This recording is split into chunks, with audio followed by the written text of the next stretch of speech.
Yeah, artists that I don't know go there, and I see the clips sometimes, Yeah. but nothing ever materializes from them going to On the Radar. And the majority of artists that they curate, nothing ever becomes of them. That's fair. So Yeah, niggas already lit by the time they get there. yeah, if they lit after they leave there, they was already lit. They're already, yeah, they're You know what I'm already saying? lit. So, all right, top 10. Yeah, that's high. 11 is high. Top 10, Plaque Boy Max. Plaque Boy Max, top 10.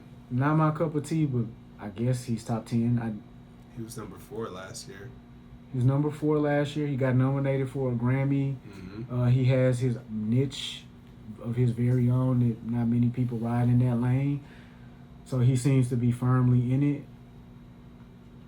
I mean, I respect it. I don't pay attention to the content at all, but I respect it. Ebro, number 9. Ebro. Why you laugh? Because I was watching the interview with Ak talking about Ebro earlier. Yeah, man. So, Ebro,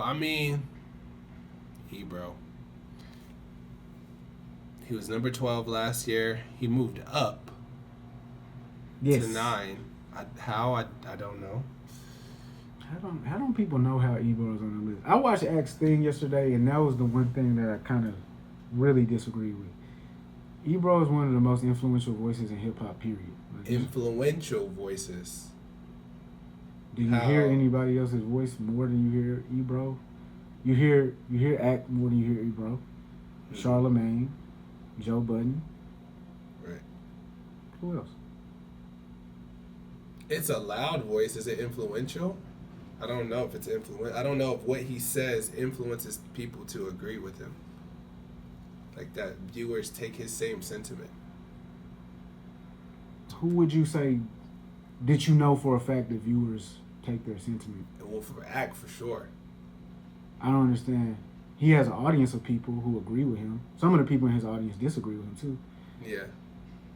Ebro has an I think audience that of when people. Act said, like, for example, if Act says Lil Baby fell off, that shit was influential because it literally, everybody then was like, oh shit, Lil Baby fell off. Here's the difference. Ebro just doesn't say shit like that. Ebro, if you are an Apple Music artist, Ebro is mainly very congratulatory of you until he has to get into the. Ebro says Drake doesn't have classics. Was that an influential statement? Like, well, he said Lil Uzi Vert would not last. Is that like, or that he's not a rock star? Is that an influential? What's an influential statement that DJ Akademiks made? I don't understand. Outside of the baby shit. I don't even know what the Lil Baby shit. Oh, you think people stopped liking Lil Baby because Act spoke that? I didn't really even. That's not when people stopped liking Lil Baby. For sure. Then why didn't Lil Baby have to fight Act? Why didn't he? Why doesn't he have to? Why doesn't he have to? Why? If DJ Akademiks' opinion is super influential and people are making decisions based off of this, I would think that they would hold Lil Baby accountable to what Akademiks says. But nobody's doing it. Not a, that wouldn't be a correlation. It's odd to say that he's not influential, but I mean... No, Ebro, yeah. He's extremely influential. Like, I don't know. We talk about him like a lot. He's a prominent voice, right? Extremely. He has a, I don't know how influential his voice is as a 50-something-year-old man. I don't know if what he says resonates with people at an influence as a form of influence. So who would you have for sure above Ebro? Because I want to make sure that I'm correct. Without saying Akademiks, Joe Budden. I would not. Without saying them, Charlemagne. Don't say those three. But who would you have? Is Charlemagne's opinion influential? Yeah. What is his opinion influence? Like what thought? Influence, like politically, musically. Like what musically? How though? Like who did Charlemagne say? Yo, this album is trash, and then everybody said this is trash.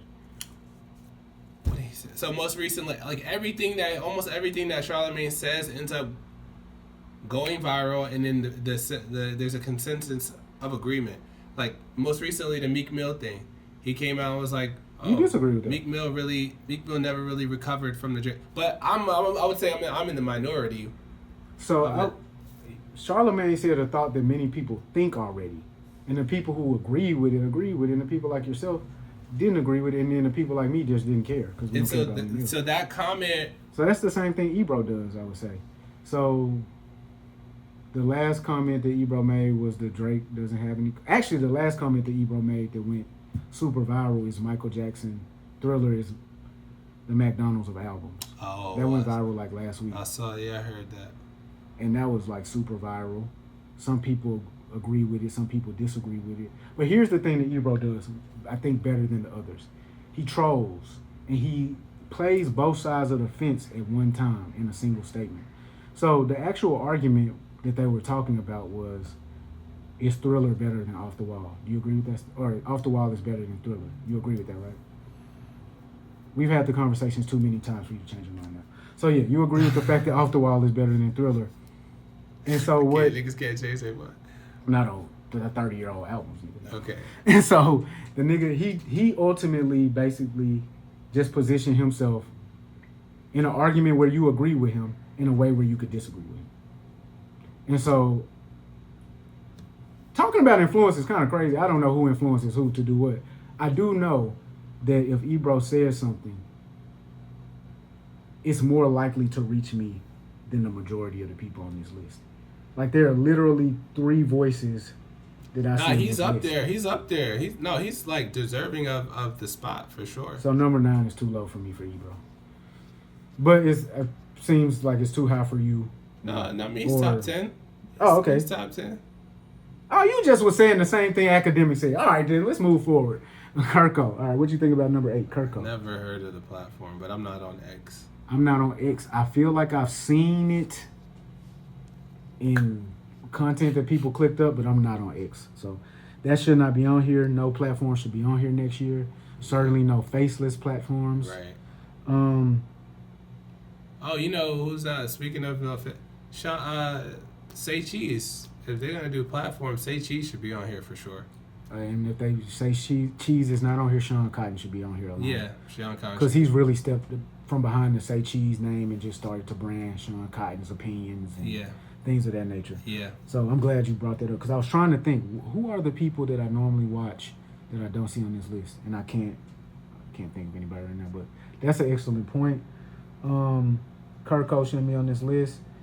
Rory and Mal. You don't watch Rory and Mal, do you? I don't watch them at all. I watch the clips. Oh, so I watch the clips. Okay. I haven't watched them since they went to Netflix. Like at all. Okay. And I found it funny because yesterday when Akademiks was calling them out, the guy Jordan was like, yo, you still watch them? He was like, hell no. It's like, and then he said, I'm not changing platforms. And that's what it is, guys. They shouldn't be on this list because nobody's changing platforms for them. Nick, I will literally not pick up my phone and scroll to the left one more time to go to Netflix just to see them. Literally, this is all I would have to do, bro. One more time. And I don't do it. So, number 7, do they say influential things? Number 7, I mean, they are some of the most trusted and respected, I would say, respected voices in media, hip-hop media. Respect. Because, see, this is what I've noticed about them. Rory never says nothing at all, right? And Mal says the wrong information constantly. J. Cole's about to drop tomorrow. Drake is about to drop. Bro, come on, bro. Mal, you're incorrect about many, many things. And so, whoever does trust their opinion, nigga, keep watching or something. 7. I mean, now in popularity, are they popular and do they have name recognition? Sure, but I just can't respect it. Yeah, to be honest, I never really tapped in with them after they left Joe Budden. So, and that's what bro was saying. It was just hard for me to and then I kind of stopped tapping in with Joe Budden too. Like when the whole breakup happened, I didn't.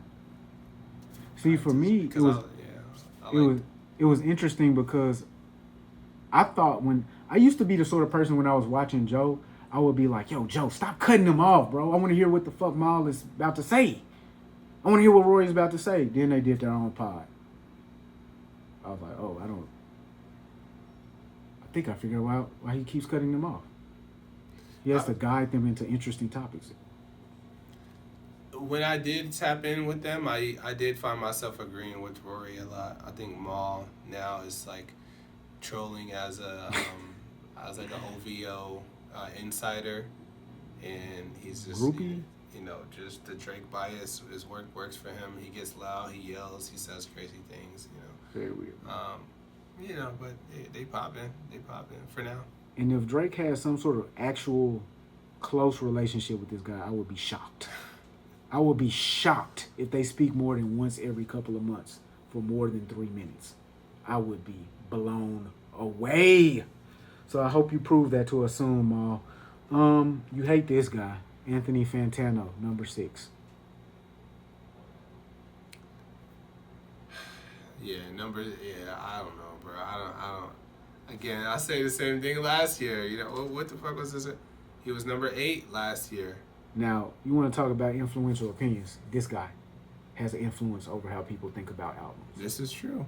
That's, of the people on this list, I can say I know for a fact, this guy changes people's minds about how they feel about albums.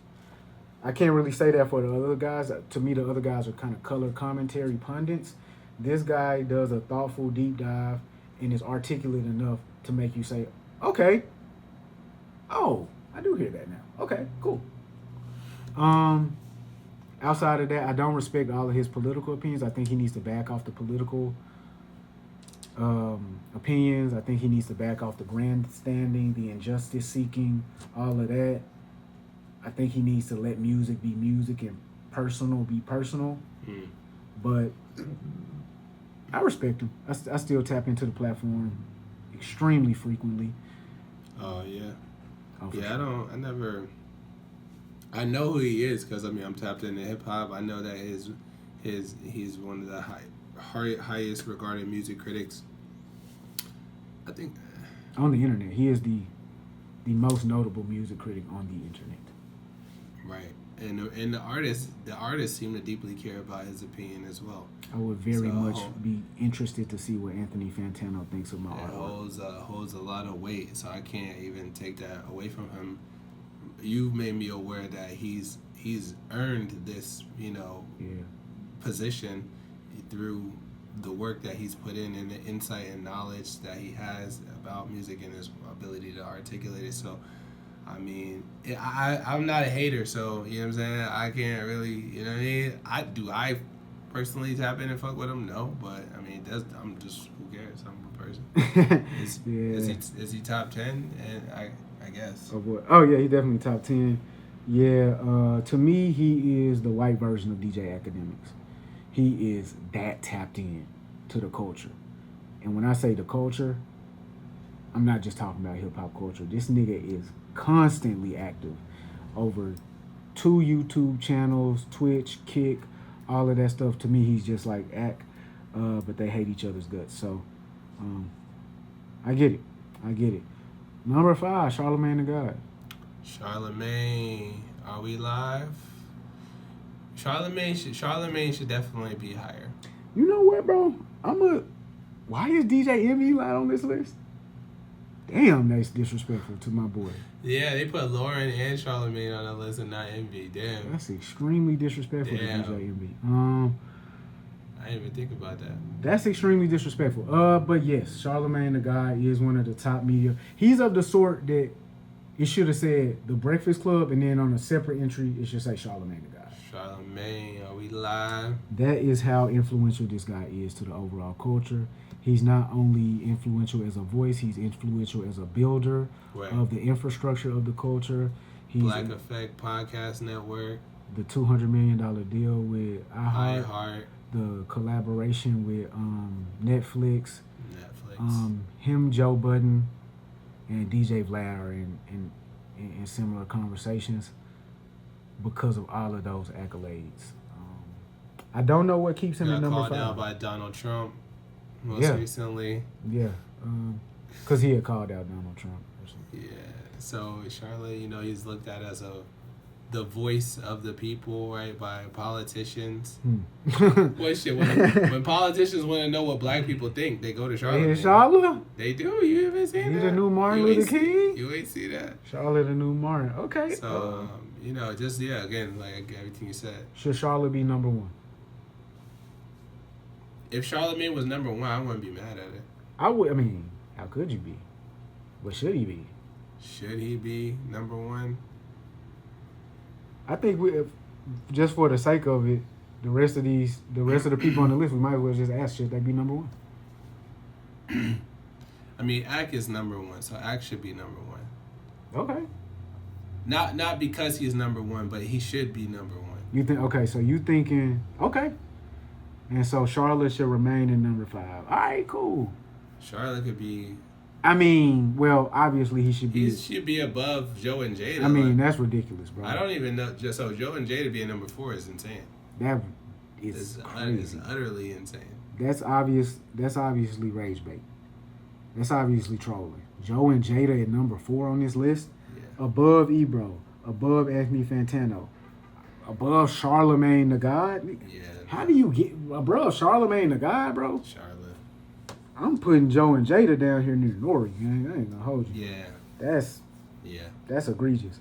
So obviously not them. All right, DJ Vlad, number 3. He was number 6 last year, so he's went up. Damn. To number 3. This is crazy. Consistency. I mean, huge platform. I feel as though like artists don't go to him like they used to. Like I feel like he used to be the go-to guy for up-and-coming artists or even notable acts. But it seems like even with Boosie most recently saying like, oh no, I'm not fucking with him no more, like there's always been this little small group of people that have been like, Vlad the police, or we don't fuck with Vlad, or he's a culture vulture. And so I mean, regardless of that, like he is who he is. He's super lit and popping in the space. He's super lit and popping in the space. But I would tell Vlad, he gotta stop like trying to be all in the videos, all on, like, you know what I'm saying? All in the video. Because the more he has gotten into doing that, and maybe he got into doing it because he was having a problem bringing on talent or other people to react, but the more he does that, the less effective the platform is. The more he turns his platform into something where he uses it to respond to people he has a disagreement with, the less people are going to show up. Just straight up. Like, if I'm the next Boosie, I'm like, nigga, fuck that. I'm not going to be the next Boosie, nigga. He has started calling people out. Marlon Wayans, I remember they had an exchange. Yeah. And then Vlad is the sort of person that it seems like dealing with him would be annoying. He's a bit emotional, a bit sensitive, a bit like, I need to puff my chest out as a white man in the rap game. A bit, I was the ugly duckling, so now I'm going to puff my chest out a bit of... It's a bit of that shit going on. Cause Rose and them ran down on this nigga. That's what they say, bro. You know what I'm saying? Don't fuck with the boss. But, yeah, Vlad got to stop doing that. The shit with him and Boosie makes him look like an employee. And, yeah, I wouldn't work with a dude like that. The shit with him and Aries Spears is really crazy. Because they're just going back and forth over, like, seemingly extremely petty things. So, Vlad, I could see number 3 because his platform does probably get the most views per month out of everybody on here. I would imagine that Vlad TV does more views than anyone on here, including Joe Budden and DJ Akademiks. And I think Akademiks alluded to that in the thing yesterday, but I think he's going to start to slip. And then the top 2. Joe and Ak, man, everyday struggle at the top of the list. Not a struggle no more for my guys, man. They still killing it. That's crazy. So the top 2 on the list are former Complex employees. Yeah. That worked their way to the top of the food chain. I mean, as a story, I like it. Yeah. And I agree with it. Yeah. Joe, for sure, like, even though I don't watch the full pod, like, I'll go watch the I'll go watch the clips like to see what he thinks. Like similar to what X said. Like, okay, what does he think about this? Like, he has that benefit of being an industry vet, like where he knows the business. He is an artist himself, or retired artist. So like his opinion about and it still holds like to this day. Even as an older guy in the space, like. Yeah, his opinion matters. His voice is influential. He is getting to an age though where he's not tapping into as much as he used to. His opinions are changing. I feel that Joe is slipping a little bit as far as content wise, but the position can't be questioned. Right. The business he's building, the announcement that it's a $20 million a year business in the New York Times, as a mogul. Yeah. I fuck with Joe Budden. Did you know that our release strategy is basically the same as the JBP? I did not. Okay. Tap in, gang. All right, bro. You tell me, dog. Why would I tell you? Why you supposed to be studying the game, bro? You supposed to be studying the field and seeing like, oh, we do the same shit. I don't watch them niggas, man. But I watch a lot of these niggas on this list because we're in this field. You know what I mean? Yeah. And if nobody's watching this list, we're gonna get mopped up off the field. This is how competition works. Yeah. Shout out to all the guys on this list. Hopefully we'll be on this list at some point. Yes, very soon. We will. Very soon. But even if it's not, man, the consistency is the game. The consistency. Heaven on earth, 3 hours and 37 minutes from us to you. Yes. That was to him, not y'all. I was blowing you a kiss, bro. You gotta blow it up. Pause. We ending the gay episode with acceptance for men. You just come on, bro. That's good. Eviscerated the gays. I hope that's not how people see it for real. No, I'm like being facetious. That shit crazy, bro. Nah, that shit. I mean, yeah, bro.